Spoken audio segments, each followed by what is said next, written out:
রোহিঙ্গা সমস্যা আরও বাড়াবে অর্থনৈতিক সংকট। হাজার কোটি টাকার প্রকল্প নিয়ে প্রশ্ন, প্রত্যাবাসনের সমাধান দেখছেন বিশ্লেষকরা।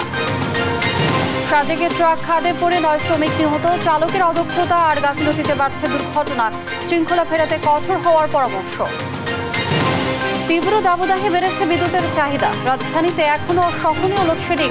জ্বালানি কেনায় ব্যয় সাশ্রয়ী ভূমিকায় বিদ্যুৎ বিভাগ। সিরাজগঞ্জের চলনবিল এলাকায় 3 ফসলি জমিতে পুকুর খনন। প্রকৃতি পরিবেশে বিরূপ প্রভাব। ধান আবাদ নিয়ে বিপাকে কৃষকরা। এবং দফায় দফায় দাম বাড়ায় রাজশাহীর স্বর্ণ ব্যবসায় মন্দা।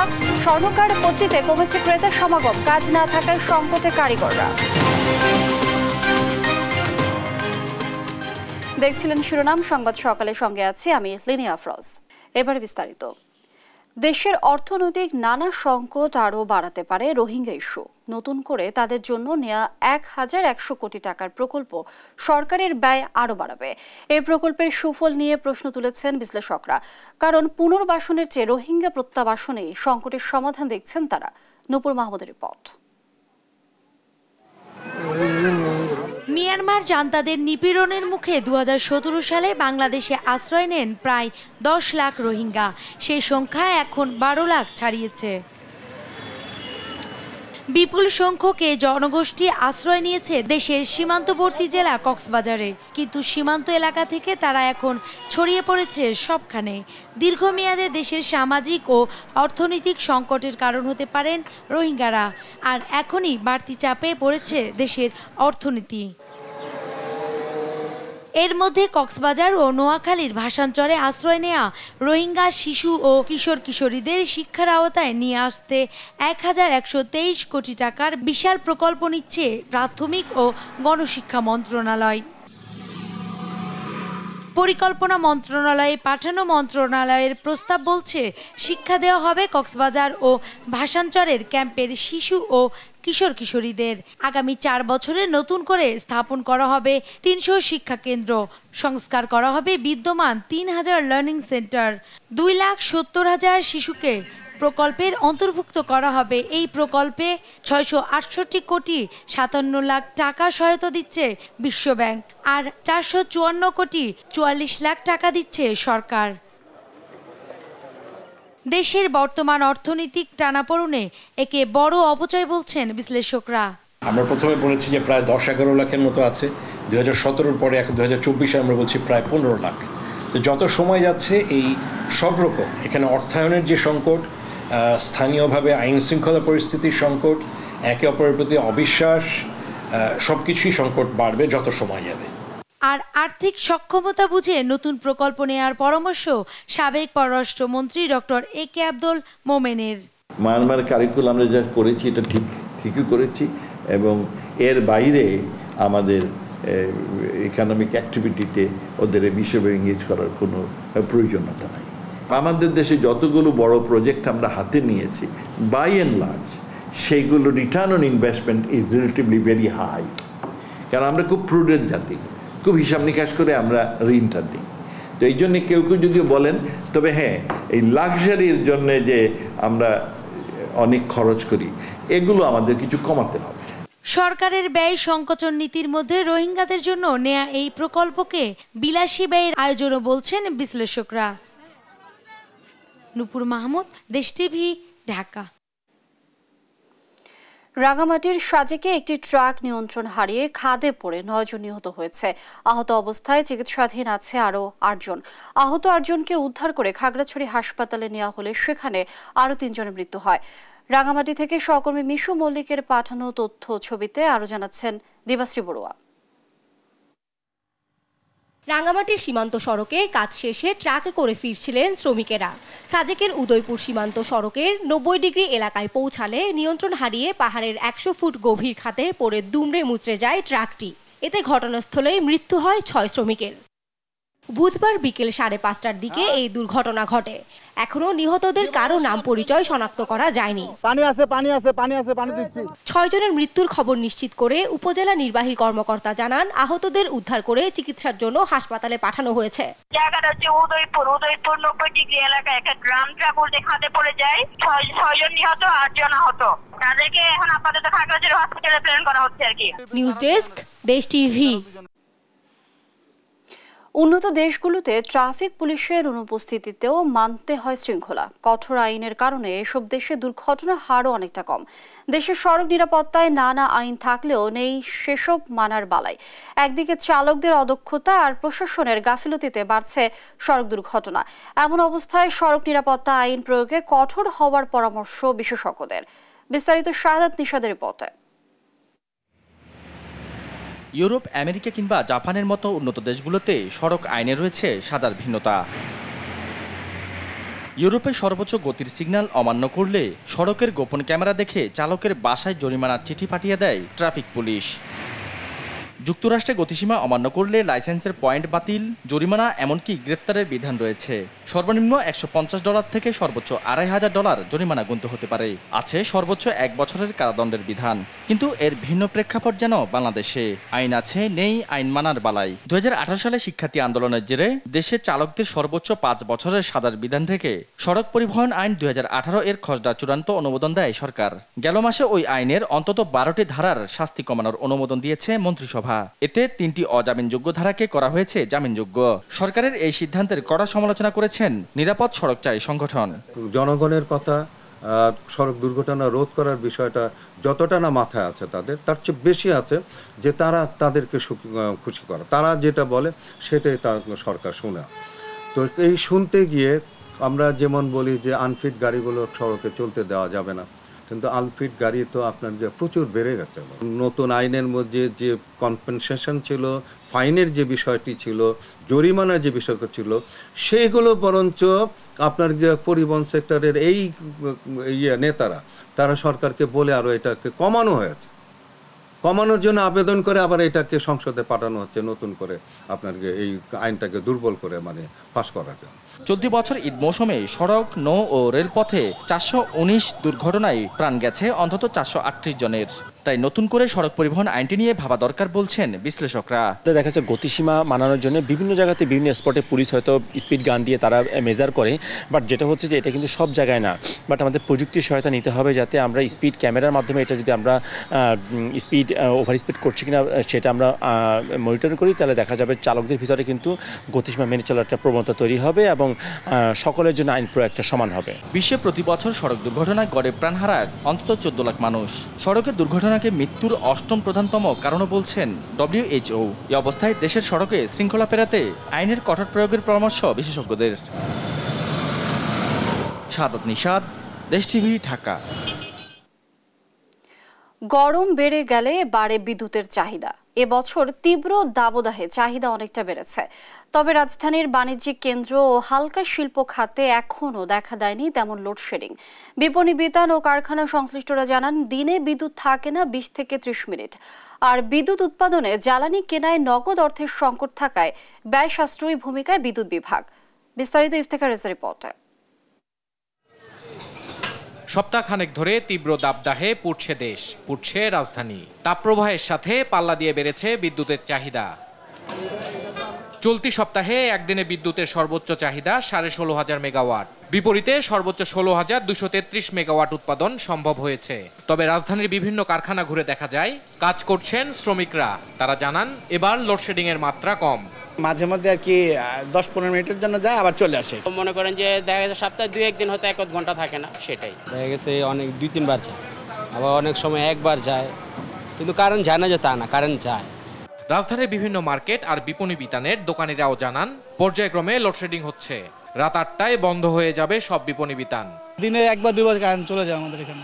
লাইনটা আপনার গুলোতে লোড কুলাতে না পারে, সেই ক্ষেত্রে অনেক সময় দেখা গেছে এক সাইড বন্ধ করে এক সাইড চালু করে এরকম। আবার অনেক সময় দেখা গেছে লোডশেডিং পুরোটাই হয়ে যায়, মানে কারেন্ট চলে যায়। 8টা পর্যন্তই মার্কেটে কারেন্ট থাকবে, এরপরে মার্কেটে কর্তৃপক্ষই কারেন্ট অফ করে দেবে। পাওয়ার সেলের মহাপরিচালক মোহাম্মদ হোসাইন বলছেন, 20,000 মেগাওয়াট পর্যন্ত বিদ্যুৎ উৎপাদনের সক্ষমতা আছে। তবে জ্বালানি খরচ নিয়ন্ত্রণে কিছুটা রক্ষণশীল বিদ্যুৎ বিভাগ। আমাদের যে উৎপাদনের জন্য যে জ্বালানির প্রয়োজন, সেই জ্বালানির সরবরাহের ক্ষেত্রে আমরা একটু বলতে পারেন যে কিছুটা কনজারভেটিভ ওইতে আমরা আগাচ্ছি। একে তো হলো যে বৈশ্বিক জ্বালানির একটা সংকট তো আমাদের আছে, যেহেতু আমদানি করি আমরা। বিদ্যুৎ উন্নয়ন বোর্ড আপনারা জানেন যে একক ক্রেতা হিসাবে তাদের যে গড় ক্রয় মূল্য এর থেকে বিক্রয় মূল্য কম, কারণ আমরা 1,70,00,000 গ্রাহকরে, যাদেরকে আমরা বলি লাইফ লাইন গ্রাহক, প্রায় অর্ধেক দামে তাদেরকে আমরা বিদ্যুৎ দিই। এরকম সাবসিডি অনেক ক্ষেত্রে দিতে হয়, ফলে বিদ্যুৎ উন্নয়ন বোর্ডের একটা ক্যাশ ক্রাইসিস যাচ্ছে। তবে চাহিদা বৃদ্ধির সাথে উৎপাদনও বাড়ানো হবে বলে জানান এই কর্মকর্তা। 16,233 ইফতেখার রেজা, দেশ টিভি, ঢাকা। সিরাজগঞ্জের চলনবিল অঞ্চলে 3 ফসলি জমিতে পুকুর খননের বিরূপ প্রভাব পড়ছে প্রকৃতি ও পরিবেশের উপর। এতে একদিকে কমছে আবাদি জমির পরিমাণ, অন্যদিকে সৃষ্টি হচ্ছে স্থায়ী জলাবদ্ধতা। ধান চাষ করতে না পেরে চরম বিপাকে হাজার হাজার কৃষক। এ নিয়ে বিভিন্ন পদক্ষেপ নেওয়া হলেও বন্ধ হয়নি পুকুর খনন। সিরাজগঞ্জ প্রতিনিধি সায়েম উদ্দিনের প্রতিবেদন। বদলে যাচ্ছে সিরাজগঞ্জের চলনবিলের প্রকৃতি ও পরিবেশ। প্রতিদিনই 3 ফসলি জমি অপরিকল্পিতভাবে খনন করে তৈরি হচ্ছে পুকুর। এতে আশেপাশের খাল নালা বন্ধ হয়ে সৃষ্টি হচ্ছে স্থায়ী জলাবদ্ধতা। ধানের চেয়ে মাছ চাষ লাভজনক হওয়ায় চলনবিলে বাড়ছে পুকুরের সংখ্যা। গেল কয়েক বছরে তৈরি হয়েছে 3 থেকে 4 হাজারের বেশি পুকুর। এতে পরিবেশ ও সার্বিক কৃষি ব্যবস্থাপনার ওপর পড়ছে বিরূপ প্রভাব। কৃষকরা জানান, অসাধু কর্মকর্তা ও প্রভাবশালীদের কারণে বন্ধ করা যাচ্ছে না পুকুর খনন। এতে ব্যাপকভাবে ব্যাহত হচ্ছে ধান চাষ। পরিবেশ একবার পাইল থেকে যেতেছে। কৃষকের যে অবস্থা, ঢাকা ছাড়ার বাদ নাই, আমার ঢাকা যা হামলা বাঁচা নাকবো, রিক্সা চালান নাকবো। আমরা পুকুর কাটতেছে, রাস্তাঘাট আটকা দিছি, পানি যাওয়ার এই পুকুর কেটিয়ে রাস্তাঘাট আটকা দিছে, পানি যায় না। ধানের আবাদ কমতেছে, কিন্তু আবার জমিওয়ালারা ওই দিক দিয়ে টাকা বেশি পাইতেছে। কিন্তু বাংলাদেশে আপনার এই খাদ্যর ইটু কমে যেতেছে, যে খাদ্যের একটা উৎপাদন হয়েছে ধান, সেইটা কমে যাচ্ছে। তবে প্রকৃতি ও জীব বৈচিত্র্য রক্ষা সহ সার্বিক কৃষি ব্যবস্থাপনায় বিরূপ প্রভাব ঠেকাতে আইনি ব্যবস্থা সহ কৃষকদের নানা পরামর্শ দেওয়ার কথা জানান কৃষি কর্মকর্তা। প্রতি বছরই নতুন নতুন পুকুর এখানে খনন হচ্ছে। তো আমাদের কাছে যে অভিযোগগুলো আসে, আমরা উপজেলা প্রশাসনকে জানাই, থানাকে জানাই, তারা অভিযান পরিচালনা করে এবং এবছর অনেকগুলো মামলাও হয়েছে। কৃষক ভাইদেরকে এখানে আমরা তাদেরকে বোঝানোর চেষ্টা করি যে আসলে এই ভূমির শ্রেণী পরিবর্তন করে পুকুর খনন করে এটা ঠিক না। আর অপরিকল্পিত পুকুর খনন বন্ধে ব্যবস্থা নেওয়া হচ্ছে বলে জানান উপজেলা নির্বাহী কর্মকর্তা। জেলা প্রশাসক স্যার এবং বিজ্ঞ জেলা ম্যাজিস্ট্রেট স্যারের নির্দেশনায় আমরা এখানে কাজ করে যাচ্ছি। যে পুকুরগুলো খনন করা হচ্ছে এটি আসলে অবৈধ এবং আইন বহির্ভূত। আমরা যদি কোনো মাধ্যমে খবর পাই যে কোনো জায়গায় পুকুর খনন হচ্ছে অবৈধভাবে, তাহলে সেগুলো আমরা অ্যাড্রেস করার চেষ্টা করি। চলনবিলের কৃষি জমি ও পরিবেশ রক্ষায় যত্রতত্র পুকুর খনন বন্ধে দ্রুত ব্যবস্থা নেওয়ার দাবি জানিয়েছেন কৃষকরা। নিউজ ডেস্ক, দেশ টিভি। সংবাদ সকালে আরো থাকছে। ব্যবসায়ীদের দখলে খাগড়াছড়ি পৌর এলাকার ফুটপাত, সড়কের উপর বসছে বাজার, ভোগান্তিতে পথচারীরা, নষ্ট হচ্ছে শহরের সৌন্দর্য। দফায় দফায় স্বর্ণের দাম বাড়ায় রাজশাহীর স্বর্ণ ব্যবসায় মন্দা। বেশি দামের কারণে স্বর্ণকার পট্টিতে কমেছে ক্রেতার সমাগম। সেই সঙ্গে গহনা তৈরি কম হয়, সংকটে পড়েছেন এই শিল্পের কারিগররা। রবিউল ইসলামের ছবিতে কাজী শাহিদের প্রতিবেদন। একটা সময় রমরমা অবস্থা ছিল রাজশাহীর স্বর্ণকার পট্টির। সকাল থেকে মধ্যরাত পর্যন্ত কারিগররা ব্যস্ত থাকতেন, নিপুণ হাতের নকশাই করতেন গহনা। এখন তাতে ভাটা পড়েছে, আয় কমেছে কারিগরদের। কম হওয়ার একটা কারণ, গোল্ডের দাম অনেক বেশি, সাধারণ মানুষের আয়ত্তের বাইরে চলে গেছে। আমরা দিনে 400 বা 300 বা 500 ইনকাম করেছি, কিন্তু এখন ওই তুলনায় দেখা যাচ্ছে তার থেকেও নিম্নের দিকে নেমে যাচ্ছে। উৎসব পার্বণ ঘিরেও ছিল নারীর গহনা তৈরির ঘটা, কিন্তু স্বর্ণের দাম দিন দিন বাড়তে থাকায় সেখানে লাগাম টানতে বাধ্য হচ্ছে মানুষ। ফলে কমেছে ক্রেতা, দোকানগুলোতে আগের মতো নেই বিক্রি কিনি। একটা গচ্ছিত টাকা আগে থেকে করে রাখতো যে আমরা ঈদের সময় স্বর্ণ নিয়ে আমরা নতুন জামা কাপড় যেরকম নেবো স্বর্ণ ওর সাথে অ্যাড করব, কিন্তু এখন সেটা সাধ্যের বাইরে চলে যাচ্ছে। সেই কারণে দাম, এই কারণে সেই প্রবণতা কমে গেছে। এখন সারা বছর অর্থ জমিয়ে তারা কিছু না কিছু অর্নামেন্টস তৈরি করতে পারতো। আমরা সেই কাস্টমার আজকে হারিয়ে ফেলেছি, যারা নিম্ন মধ্যবিত্ত এবং মধ্যবিত্ত শ্রেণী প্রায় বিলুপ্তির পথে। রাজশাহী জুয়েলার্স মালিক সংগঠনের নেতারা বলছেন, প্রতিদিনের 5 কোটি টাকার ব্যবসা এখন এসে ঠেকেছে 1 কোটিতে। সরকারের সহযোগিতা না পেলে এই ব্যবসা টেনে নেওয়া কষ্টকর হয়ে পড়বে তাদের জন্য। সরকার যদি আমাদের সহযোগিতা করতো, তাহলে আমরা হয়তো এই ব্যবসাটাকে আরও সুন্দরভাবে এগিয়ে নিয়ে যেতে পারতাম। বিশ্ববাজারে স্বর্ণের দাম অস্বাভাবিক বেড়ে যাওয়ায় দেশেও বাড়ছে। সেই সঙ্গে দেশের বাইরে থেকে আসছে তৈরি গহনা, যা এই শিল্পকে টিকিয়ে রাখার ক্ষেত্রে বড় প্রতিবন্ধকতা বলছেন কারিগর মালিকরা। কাজী শাহেদ, দেশ টিভি, রাজশাহী। উপজেলা পরিষদ নির্বাচনে দলীয় সিদ্ধান্ত অমান্য করে এখনও মাঠে তৎপর আওয়ামী লীগের এমপি মন্ত্রীদের স্বজনরা। তাদের শাস্তির মুখোমুখি হতে হবে বলে সতর্ক করেছেন কেন্দ্রীয় নেতারা। তবে কী ধরনের শাস্তি হবে সে সিদ্ধান্ত দিবেন দলের সভাপতি প্রধানমন্ত্রী শেখ হাসিনা। সেসব কেন্দ্রীয় নেতা এবং মন্ত্রী এমপিরা স্বজনকে ফেরাতে পারেননি, তাদেরকেও দিতে হবে খেসারত। 30 এপ্রিল দলের ওয়ার্কিং কমিটির বৈঠকে আসবে চূড়ান্ত সিদ্ধান্ত। তৌফিক মাহমুদ মুন্নার রিপোর্ট। দলীয় প্রতীকবিহীন উপজেলা নির্বাচনের প্রথম ধাপ অনুষ্ঠিত হবে 8ই মে। মন্ত্রী এমপিদের আত্মীয় স্বজনদের নির্বাচনে অংশ না নিতে নির্দেশ দিয়েছিলেন দলীয় প্রধান, কিন্তু বাস্তবতা ভিন্ন। দলীয় প্রধানের নির্দেশ অমান্য করে ভোটের মাঠে থেকে গেছেন এমপি মন্ত্রীদের বেশিরভাগ স্বজন। এতে প্রশ্ন দেখা দিয়েছে দলীয় শৃঙ্খলা নিয়ে। দলের দায়িত্বপ্রাপ্ত সাংগঠনিক সম্পাদকরা বলছেন, ভোটের আগ মুহূর্ত পর্যন্ত সরে দাঁড়ানোর সুযোগ রয়েছে। তবে যেসব মন্ত্রী কিংবা এমপি বা কেন্দ্রীয় নেতার স্বজনেরা নির্দেশনা অপেক্ষা করে শেষ পর্যন্ত ভোটের থেকে যাবে, তাদেরকে শাস্তির মুখোমুখি হতে হবে।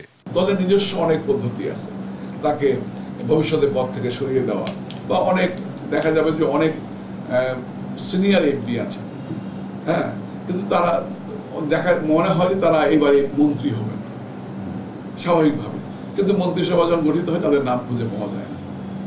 হ্যাঁ, তো সুতরাং কেন নাম খুঁজে পাওয়া যায় না? নিশ্চয়ই দলে তিনি এমন কিছু বিষয় আছে যে কারণে মাননীয় সভানেত্রী তার এই সহকর্মীকে পরোক্ষভাবে শাস্তি দিলেন। মাত্র যে দল থেকে বহিষ্কার করা, সাসপেন্ড করা, শোকজ করা, এইটি ব্যবস্থা তার তো না। একজন দায়িত্বশীল পদধারী সম্মানিত, যিনি মন্ত্রী ছিলেন, দলের সর্বোচ্চ পদ তিনি বহন করছেন, 8বার 7বার এমপি নির্বাচিত হয়েছেন, তার সাথে যদি দলের সেক্রেটারি জেনারেলের তার রুমের মধ্যে বাকবিতনটা যা হয়েছে, সেটাই যখন পত্রিকায় নিউজে চলে আসছে, এটাই তো তার জীবনের বড় একটা পানিশমেন্ট। এটা দলীয় প্রধানের নির্দেশের পরও মনোনয়নপত্র না হওয়াকে দুঃখজনক বলছেন কেন্দ্রীয় নেতারা। বলেন, পরিবারের কাছে অনেকেই অসহায়। তারা যেটা করছেন, দলীয় হাইকমান্ডের নির্দেশ অমান্য করে নিজের আত্মীয় স্বজনের প্রার্থী হিসেবে রাখছেন, যদি রেখে দেন শেষ পর্যন্ত, এটা অত্যন্ত দুঃখজনক এবং তার রাজনৈতিক জীবনের জন্য একটা বড় একটা বললাম যে একটা বড় ব্ল্যাক স্পট হিসেবে এটা তার সবসময় এটা বয়ে বেড়াতে হবে।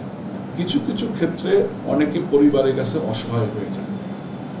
যে সমস্ত মানুষ বড় বড় পদে আছেন, তাদের যারা স্বজন আছে, পরিবারের সদস্য আছে, তাদের একটু অনুধাবন করা উচিত যে যে মানুষটি একটা বড় নেতা, বড় পদে আছেন, তার কারণে পরিবারের সবাই কিন্তু সম্মানিত হন, সবাই কিন্তু নেম ফেম বাড়ে।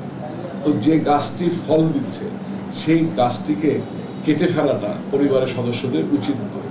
30 এপ্রিল দলের ওয়ার্কিং কমিটির বৈঠকে দলীয় প্রধান ও প্রধানমন্ত্রী উপজেলা নির্বাচন সহ দলের শৃঙ্খলা ভঙ্গকারীদের বিরুদ্ধে শাস্তির বিষয়ে নির্দেশনা দিবেন বলে জানান সাংগঠনিক সম্পাদকেরা। তৌফিক মাহমুদ মুন্না, দেশ টিভি, ঢাকা। বিরোধী মত দমনে রাষ্ট্রীয় শক্তিকে ব্যবহারের কারণে রাজধানীতে তেমন জোরালো আন্দোলন গড়ে তুলতে পারেনি বিএনপি। এমন বাস্তবতায় 2 মহানগর কমিটিকে শক্তিশালী করে আবারও রাজপথে নামতে চায় দলটি। মহানগর উত্তর ও দক্ষিণ বিএনপি নেতারা বলছেন, বিগত আন্দোলন সংগ্রামে ভূমিকা রাখা নেতাকর্মীদের মূল্যায়ন করা হবে নতুন কমিটিতে। বিস্তারিত সাইফুল রিপনের প্রতিবেদনে। 28 অক্টোবর পরবর্তী 7 জানুয়ারি নির্বাচনের আগ পর্যন্ত এক দফা দাবি আদায়ে সমমনা রাজনৈতিক দল ও জোটগুলো রাজপথে সরব থাকলেও আইন শৃঙ্খলা বাহিনীর অব্যাহত তৎপরতায় রাজধানীর রাজপথে তেমন দাঁড়াতেই পারেনি আন্দোলনের নেতৃত্ব দেয়া দল বিএনপি। 7 জানুয়ারির নির্বাচনের পর জনগণের শক্তিকে কাজে লাগিয়ে আবারও রাজপথে সরব হতে চান দলটির নেতাকর্মীরা। দলের নেতারা বলছেন, আগের যে কোনো সময়ের চেয়ে এখন তারা আরো বেশি শক্তিশালী, উজ্জীবিত। নির্যাতন তো আমাদের উপর অনেক হয়েছে, তারপরে আমি মনে করি আমাদের নেতাকর্মীরা তাদের মনোবল ভাঙেনি, বরং আমাদের ইমানি শক্তি, দলের প্রতি আমাদের ভালোবাসা, সেটা আরও বেশি বৃদ্ধি পেয়েছে। আর সবচেয়ে বড় কথা হচ্ছে যে জনগণ আমাদের সাথে বলে। হ্যাঁ, কে বললেন জনগণ আমাদের সাথে, কে বলি, যারা গণতন্ত্রের প্রতি শ্রদ্ধাশীল তারা কিন্তু কেউ কেন্দ্রে যাননি। তো এই জনগণের যে ভালোবাসা, জনগণ আমাদের প্রতি যে জনগণের যে সমর্থন, এতে আমাদের মানসিক শক্তি আমি মনে করি আরও বৃদ্ধি পেয়েছে। মহানগরের নেতারা বলছেন, সামনের আন্দোলন সংগ্রামের ফসল ঘরে তুলতে অতীত আন্দোলনে ভূমিকা রাখা নেতাকর্মীদের মূল্যায়ন করতে নেওয়া হয়েছে উদ্যোগ। যারা যোগ্য, যারা সাহসী, যাদেরকে দিলে সংগঠন ভালো কাজ করবে তাদেরকে আমরা এখানে মূল্যায়ন করব, আর যারা টোটালি মাঠে ছিল না তাদেরকে টোটালি বাদ দিয়ে দেব। এবং সে যেই হোক না কেন, এই জায়গায় কোনো রকম কোনো এক্সকিউজ করার কোনো সুযোগ নেই। অতীতের ভুল ত্রুটি শুধরে নতুন করে আন্দোলন গড়ে তোলার কাজ চলছে বলেও জানান মহানগরের নেতারা।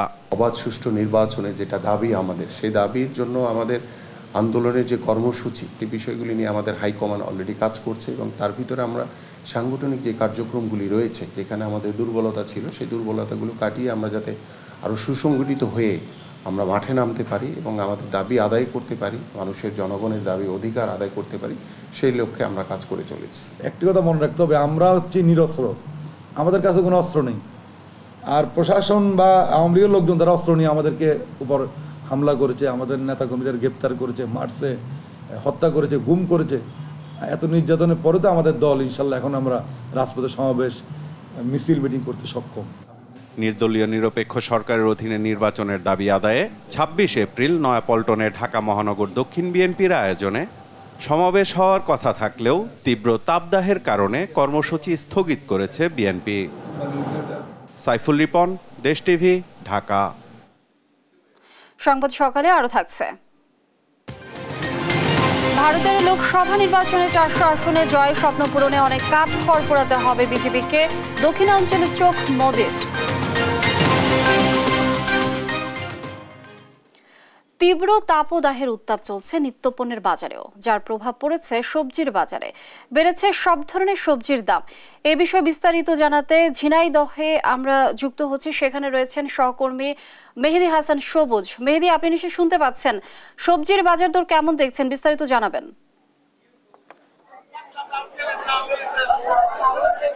লিনিয়া, আমি দাঁড়িয়ে আছি ঝিনাইদহ নতুন হাট খোলা যে বাজারটি, সেই বাজারটি, এটি আসলে ঝিনাইদহের প্রধান সবজি বাজার হিসেবে এটাকে ধরা হয়।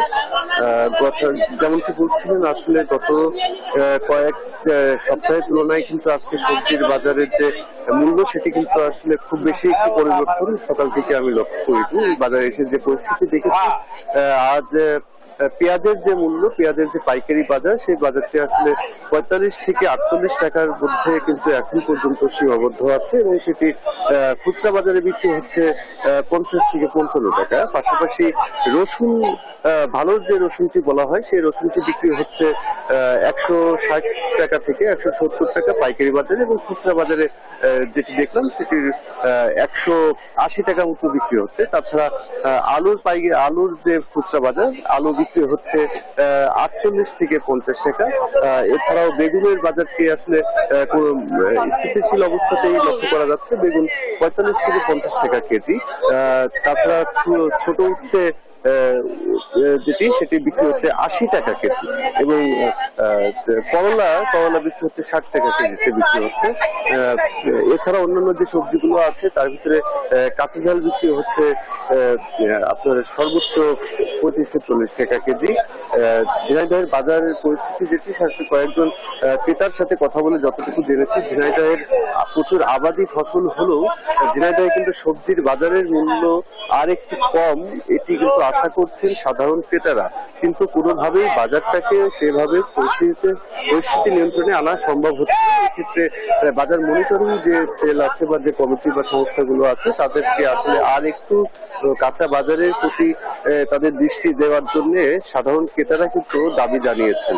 এই ছিল ঝিনাইদহ থেকে আজকের সবজির বাজারের সর্বশেষ পরিস্থিতি। ধন্যবাদ আমাদের সাথে যুক্ত হবার জন্য। দর্শক, বাজার পরিস্থিতি জানছিলাম সহকর্মী মেহেদী হাসান সবুজের কাছ থেকে। শেয়ার বাজারে দর পতন ঠেকাতে সার্কিট ব্রেকারের নতুন সীমা বেঁধে দিয়েছে নিয়ন্ত্রক সংস্থা Bangladesh securities and exchange commission, BSEC। বুধবার BSECর চেয়ারম্যান অধ্যাপক শিবলি রুবাইয়াতুল ইসলাম স্বাক্ষরিত চিঠিতে এই সংক্রান্ত নির্দেশনা জারি করা হয়। এতে বলা হয়, নতুন সীমায় একদিনে শেয়ারের দর সর্বোচ্চ ৩% কমতে পারবে। ফ্লোর প্রাইসে থাকা ৬ কোম্পানির ক্ষেত্রে এই নির্দেশনা কার্যকর হবে না। নতুন এই নির্দেশনা বৃহস্পতিবার থেকে কার্যকর হবে বলে জানান BSEC মুখপাত্র।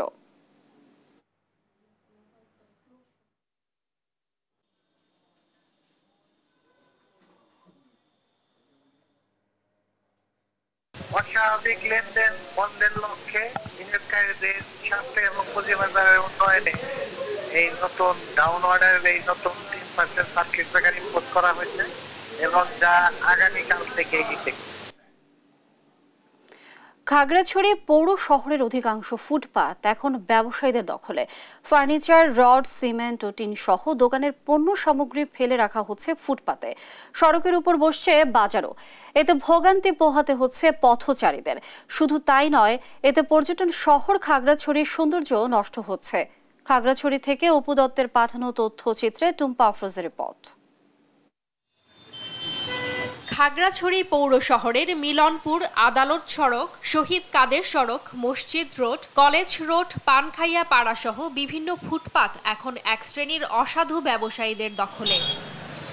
এইসব জায়গায় সড়কের ওপর বিভিন্ন পণ্য সামগ্রী রেখে চলছে বেচাকেনা। মাঝে মধ্যেই বাজারের মধ্যে ট্রাক রেখে খালাস করা হচ্ছে মালামাল। কলেজ রোড সড়কের দুপাশে অসংখ্য ট্রাক, মিনি ট্রাক, পিকআপ, চাঁদের গাড়ি, জিপ ও সিএনজি সহ গাড়ি পার্কিং করে রাখা হয় দিনের পর দিন। এতে সড়কের সৃষ্টি হয় যানজট। ফুটপাতে হাঁটতে না পেরে ক্ষুব্ধ পথচারীরা। অবাধে ফুটপাত দখল হওয়ার কারণে আমরা পথচারীরা অবাধে চলাচল করতে খুব কষ্ট হয়। দাদা দুপুর করে করে সবসময় গাড়ি আটকে থাকে যাইতে পারি না সবসময়। রাস্তাটা ঠিক না পর্যন্ত আমরা অনেক কষ্টে আছি। মিলনপুর সড়কে পুরো ফুটপাত ফার্নিচার ব্যবসায়ীদের দখলে। এতে স্কুলগামী শিক্ষার্থীদের যাতায়াতে অসুবিধা হয়। পাহাড়ি কৃষকরা বিভিন্ন কৃষি পণ্য মাথায় করে বাজারে আসেন। এতে নানা অসুবিধা সহ দুর্ঘটনার শিকারও হচ্ছেন তারা। ফুটপাতের বিভিন্ন গাড়ি, হুন্ডা, সিএনজি, তারপর ফার্নিচারের মাল এগুলো তো রাখাতে আমাদের ফুটপাতে অনেক বেদন ঘটে। এই ফুটপাত যদি দখলমুক্ত হয়, সাধারণ মানুষ সুন্দরভাবে নির্বিঘ্নে চলাফেরা করতে পারবে। এই পরিকল্পিতভাবে যেন এই ফুটপাত মুক্ত করে মানুষকে নির্বিঘ্নে চলাচলের সুযোগ করে দেওয়া হয়। আগামী জুনের মধ্যে শহরের ফুটপাত দখলমুক্ত করার কথা জানিয়েছেন পৌর মেয়র। আমরা কাজ শুরু করে দিয়েছি, শহর উন্নয়নের কাজ আমরা করতেছি এবং এই শহর উন্নয়নের কাজগুলা আমি চাচ্ছি এই যে আগামী জুনের মধ্যে শহর উন্নয়নের কাজগুলা যখন আমার শেষ হয়ে যাবে তখন আমি ফুটপাত দখলমুক্ত করার জন্য কাজে লেগে যাব। খাগড়াছড়ি শহরকে ফুটপাত মুক্ত ও পথচারী চলাচল নিরাপদ করতে দ্রুত ব্যবস্থা নেবে কর্তৃপক্ষ, এমন প্রত্যাশা শহরবাসীর। নিউজ ডেস্ক, দেশ টিভি।